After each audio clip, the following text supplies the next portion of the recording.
Morning students. അപ്പോൾ നമ്മൾ കഴിഞ്ഞ ക്ലാസ്സിൽ പഠിച്ചത് ഒബ്ജക്റ്റീവ്സ് ഓഫ് അക്കൗണ്ടിങ് എന്ന് പറയുന്ന കൺസെപ്റ്റ് ആണ് കേട്ടോ.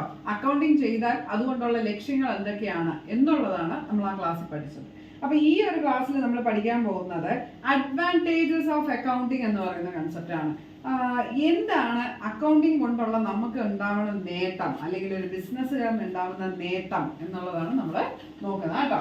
ഓൾമോസ്റ്റ് ഒരു 8 നേട്ടങ്ങളെ പറ്റി അവര് കൃത്യമായിട്ട് പറയുന്നുണ്ട്. അതിനകത്ത് ഏറ്റവും ആദ്യത്തെ നേട്ടം റിലയബിൾ അക്കൗണ്ട്സ്. റിലയബിൾ എന്താണ്? റിലയബിൾ എന്ന് പറഞ്ഞാൽ നമ്മൾ ഓൾറെഡി പറഞ്ഞിട്ടുണ്ട്, വിശ്വസിക്കാൻ പറ്റുന്ന രീതിയിലുള്ളത്.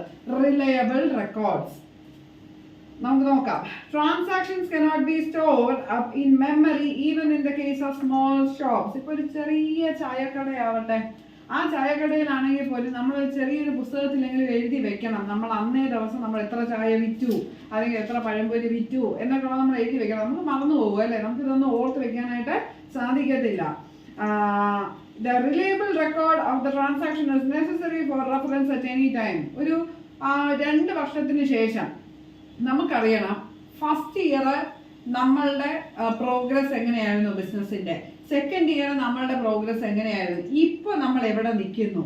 അപ്പോൾ ആദ്യത്തെ 2 വർഷത്തിനേക്കാൾ ഇത് ഹൈ ആയിട്ടാണോ, ബിസിനസ് ഹൈ ആയിട്ടാണോ വരുന്നത് അതോ ലോ ആയിട്ടാണോ വരുന്നത് എന്നുള്ളതൊക്കെ നമുക്ക് എന്ത് ചെയ്യണം, റെഫറൻസ് ചെയ്യണമെങ്കിൽ മേൽപ്പറഞ്ഞ റെക്കോർഡ്സ് നമുക്ക് കൃത്യമായിട്ട് നമ്മൾ സേവ് ചെയ്ത് വെച്ചാലേ സാധിക്കത്തുള്ളൂ.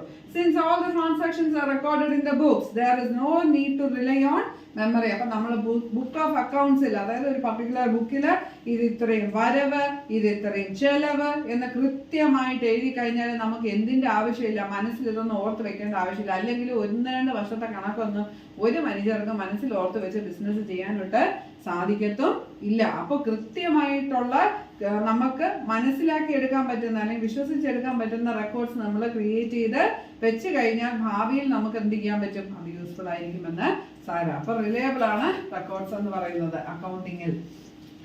അതാണ് എൻ്റെ ഒന്നാമത്തെ കൺസെപ്റ്റ് കേട്ടോ. ഫൈൻ. രണ്ടാമത്തത് calculation of profit and loss. എന്താണ് calculation of profit and loss? നമുക്ക് നോക്കാം. The objective of any business is to earn profit. ഏതൊരു ബിസിനസ്സിലാണെങ്കിലും അവരുടെ എയിം എന്ന് പറയുന്നത് എങ്ങനെയെങ്കിലും പൈസ കിട്ടുക, പ്രോഫിറ്റ് ഉണ്ടാക്കുക, ഇറക്കിയതിനേക്കാൾ കൂടുതൽ പൈസ തിരിച്ചു പിടിക്കുക എന്നുള്ളത് മാത്രമാണ്. Therefore, the owner wishes to find out the profit or loss in his business at any time. അപ്പോൾ ഓണറിന് എന്തിനുള്ള റൈറ്റ് ഉണ്ട് അവിടെ? നമ്മുടെ ബിസിനസ് ഇപ്പോൾ ലോസിലാണോ പോകുന്നത്, നമ്മുടെ ബിസിനസ് ഇപ്പോൾ പ്രോഫിറ്റിലാണോ പോകുന്നതെന്ന് ഏത് സമയത്ത് വേണമെങ്കിലും അയാൾക്ക് അനലൈസ് ചെയ്യാനുള്ള right അയാളിനുണ്ട്. With the help of accounting information, the profit and loss account is prepared to find out profit and loss of the business. അപ്പോൾ ബിസിനസ്സുകാരാണ്, നമ്മൾ കുറച്ച് ദിവസം മുമ്പ് പഠിച്ചായിരുന്നു, ബിസിനസ്സുകാർ ഒരു ബിസിനസ്സിന്റെ പ്രോഫിറ്റ് ആണോ ലോസ് ആണോ എന്ന് അവർ മുമ്പോട്ട് കൊണ്ടുപോകുന്ന ബിസിനസ്സിൽ എന്നുള്ളത് തിരിച്ചറിയാൻ വേണ്ടിയിട്ട് അവർ പ്രോഫിറ്റ് ആൻഡ് ലോസ് അക്കൗണ്ട് ആണ് അവർ യൂസ് ചെയ്യുന്നതെന്നാണ് നമ്മൾ പറഞ്ഞത്. Trading profit and loss account എന്നൊരു വാക്ക് നമ്മളൊന്ന് പറഞ്ഞായിരുന്നു.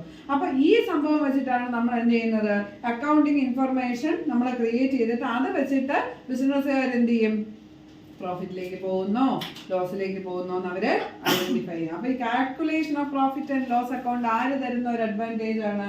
മേൽ പറഞ്ഞ അക്കൗണ്ടിങ് തരുന്ന ഒരു അഡ്വാൻറ്റേജ് ആണ്. ഓക്കെ. മൂന്നാമത്തത് കാൽക്കുലേഷൻ ഓഫ് ഡ്യൂസ്. ഡ്യൂസ് എന്ന് പറയുന്നത് എന്തുവാ? ഡ്യൂസ് കടമാണ് സംഭവം. The businessman has to know how much others have to pay him and how much he has to pay others. അപ്പോൾ ബിസിനസ്മാൻ്റെ ഏറ്റവും വലിയൊരു ആവശ്യം എന്ന് പറഞ്ഞാൽ കടം ഉണ്ടാവാൻ പാടില്ല. അയാൾക്ക് ഉണ്ടെങ്കിൽ തന്നെ ഉണ്ടാവാം, ബിസിനസ് ആകുമ്പോൾ കടങ്ങളൊക്കെ വരും, പക്ഷെ എന്നാലും ആ ഉണ്ടാവുന്ന കടം അയാൾ ആർക്കൊക്കെ എത്രയൊക്കെ പൈസ കൊടുക്കാനുണ്ടെന്നും അത് മാത്രമല്ല ഇങ്ങോട്ട് എത്രയൊക്കെ പൈസ കിട്ടാനുണ്ടെന്നും ഉള്ള കൃത്യമായിട്ടുള്ള ഐഡിയ ആർക്കുണ്ടായിരിക്കണം? ബിസിനസ്മാന് ഉണ്ടായിരിക്കണം. This information can be gather with the help of proper accounting records. കൃത്യമായിട്ടുള്ള അക്കൗണ്ടിങ് റെക്കോർഡ്സ് ഉണ്ടെങ്കിൽ നമുക്ക് ഇതിനെ പറ്റിയുള്ള കൃത്യമായിട്ടുള്ള അറിവും നമുക്ക് കിട്ടും. ഇനി 10 വർഷം കഴിഞ്ഞാലും നമുക്ക് ഇതിനെ പറ്റിയുള്ള അറിവ് കിട്ടും. നമുക്ക് അറിയാൻ പറ്റും ഇന്ന ഇത്ര രൂപ തന്നിട്ടില്ല എന്നുള്ളത് അറിയാൻ പറ്റും. അതാണ് എന്താണ് കാൽക്കുലേഷൻ ഓഫ് ഡ്യൂസ് കേട്ടോ. നാലാമത്തെ നോക്കാം, prevention of errors and frauds. എന്താണ് prevention of errors and frauds? നോക്കാം എന്താണ്. Proper accounting not only prevents and discovers errors but also prevents and discovers frauds. എന്തുവാ ഈ പ്രിവെൻഷൻ? തടയുക. എന്തുവാ ഈ ഫ്രോഡ് എന്ന് പറഞ്ഞാല്? അതായത് ഇപ്പൊ നമ്മള് സാധാരണ ഈ അക്കൗണ്ട്സ് ഒക്കെ ക്രിയേറ്റ് ചെയ്യുന്നതാരോ ഒന്നെങ്കിൽ ഒരു അക്കൗണ്ടന്റ് ആയിരിക്കും, അല്ലെങ്കിൽ ഒരു എംപ്ലോയി ആയിരിക്കും ചെയ്യുന്നത്, ബില്ലിംഗ് സ്റ്റാഫ്, അപ്പൊ അങ്ങനെ ആരെങ്കിലും ഒക്കെ ആയിരിക്കും അക്കൗണ്ട്സ് ചെയ്യുന്നത്. അയാൾ കള്ളപ്പരിപാടി ചെയ്തു കഴിഞ്ഞാലും പ്രശ്നം വരും അല്ലേ?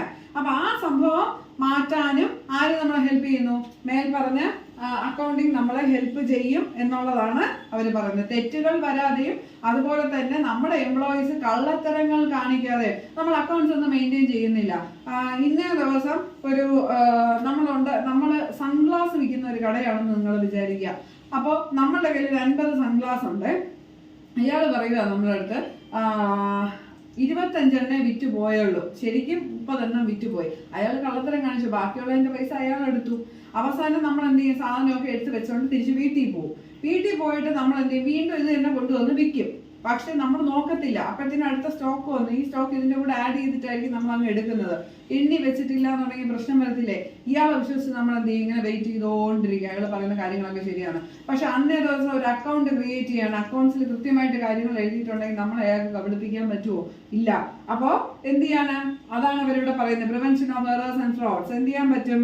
നമുക്ക് പ്രോപ്പർ ആയിട്ടുള്ള ഒരു അക്കൗണ്ടിങ് ഉണ്ടെങ്കിൽ തെറ്റുകുറ്റങ്ങളോ അതല്ലെങ്കിൽ ഫ്രോഡ് പരിപാടികളോ ഒന്നും ആർക്ക് ചെയ്യാൻ പറ്റത്തില്ല, ബിസിനസ്സുകാർക്ക് ചെയ്യാൻ പറ്റില്ല എന്ന് സാരം.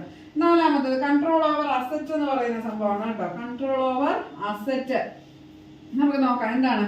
The owner has to keep a check over the assets and find out the values year after year. ഇപ്പൊ നമ്മളുടെ കൈവശം ഒരുപാട് അസറ്റുകളുണ്ട് അല്ലേ ബിസിനസ്സുകാർക്ക്. ഫർണിച്ചർ, ലാൻഡ്, അല്ലെങ്കിൽ ബിൽഡിങ്, ഇതെല്ലാം അസറ്റുകളുടെ എക്സാമ്പിളാ. അപ്പൊ ഇതെല്ലാം എന്ത് ചെയ്യണം? ഇയർ ആഫ്റ്റർ ഇയർ എന്ത് വന്നുകൊണ്ടിരിക്കും? ഇതിനെ പറ്റിയിട്ടുള്ള ഒരു അയാൾ എപ്പോഴും ചെയ്തുകൊണ്ടിരിക്കും. ഈ കാര്യങ്ങളൊക്കെ കൃത്യമായിട്ട് രേഖപ്പെടുത്തിയിട്ടുണ്ടോ എന്നൊക്കെ ഉള്ളത് ചെക്ക് ചെയ്യണം. Accounting provides such information which helps the owners and management to make use of the assets in the best possible manner. അപ്പൊ നമുക്ക് പെട്ടെന്ന് നമ്മളൊരു ലോസിലേക്ക് പോയി, നമുക്ക് കടം വന്നു. അപ്പൊ നമുക്ക് ഈ അസറ്റിനെ തന്നെ എടുത്തിട്ടങ്ങ് വിറ്റാൽ മതി. പക്ഷെ നമ്മുടെ കയ്യിൽ നമുക്ക് തന്നെ കണക്കില്ല എന്തൊക്കെ അസറ്റാണ് നമ്മുടെ കയ്യിൽ ഉള്ളതെന്ന്. നമുക്ക് പിന്നെ അതെടുത്തിട്ട് വിൽക്കാനോ നമ്മൾ എത്ര രൂപയ്ക്ക് ഈ സാധനം വാങ്ങിച്ചു എന്ന് ഓർമ്മിച്ച് വെക്കാനുള്ള കഴിവൊന്നും നമുക്കില്ല. അപ്പോൾ അതേ സാധനം ഇത്ര രൂപയ്ക്ക് നമുക്ക് വിൽക്കാൻ പറ്റും എന്നുള്ളൊരു നിഗമനത്തിലേക്ക് എത്താനും ആർക്ക് പറ്റിയല്ല? നമുക്ക് ബിസിനസ്സുകാർക്ക് പറ്റിയല്ല. അപ്പോൾ ഇങ്ങനെയുള്ള കാര്യങ്ങൾക്കെല്ലാം ആര് നമ്മളെ ഹെൽപ്പ് ചെയ്യും? അസറ്റിനെ പറ്റിയിട്ടുള്ള കൃത്യമായ റിപ്പോർട്ട് നമുക്ക് ആര് തരും? മേൽപ്പറഞ്ഞ അക്കൗണ്ടിങ് നമുക്ക് തരും. അതാണ് 5-മത്തേത്, കൺട്രോൾ ഓവർ അസറ്റ്സ്. അടുത്തത് 6-മത്തേത് ascertainment of the growth of business. എന്താണ് ഈ അസർടൈൻമെന്റ്? നമ്മൾ മുമ്പ് പറഞ്ഞിട്ടുണ്ട്, ഉറപ്പാക്കുക. ബിസിനസിന്റെ വളർച്ച ഉറപ്പിക്കാൻ നമ്മളെ ആര് ഹെൽപ്പ് ചെയ്യുന്നു? അക്കൗണ്ടിങ് നമ്മളെ ഹെൽപ്പ് ചെയ്യുന്നു. When an owner prepares financial statements for several years, he is in a position to make a year-to-year comparison. This will enable him to ascertain the growth of his business. അപ്പോൾ നമ്മൾ ഒരു ബിസിനസ്സിന്റെ ഏറ്റവും വലിയൊരു ഗുണം എന്താണ്? നമ്മൾ കുറച്ച് മുമ്പ് പറഞ്ഞ പോലെ ഒരു 3-4 വർഷം നമ്മൾ വർക്കൗട്ട് ചെയ്തു, ഈ ബിസിനസ് കൊണ്ടുപോയി. അത് പ്രോഫിറ്റ് ആണോ ലോസ് ആണോ? നമുക്ക് ഓരോ വർഷം കഴിയുമ്പോഴും നമ്മൾ എന്ത് ചെയ്യണം?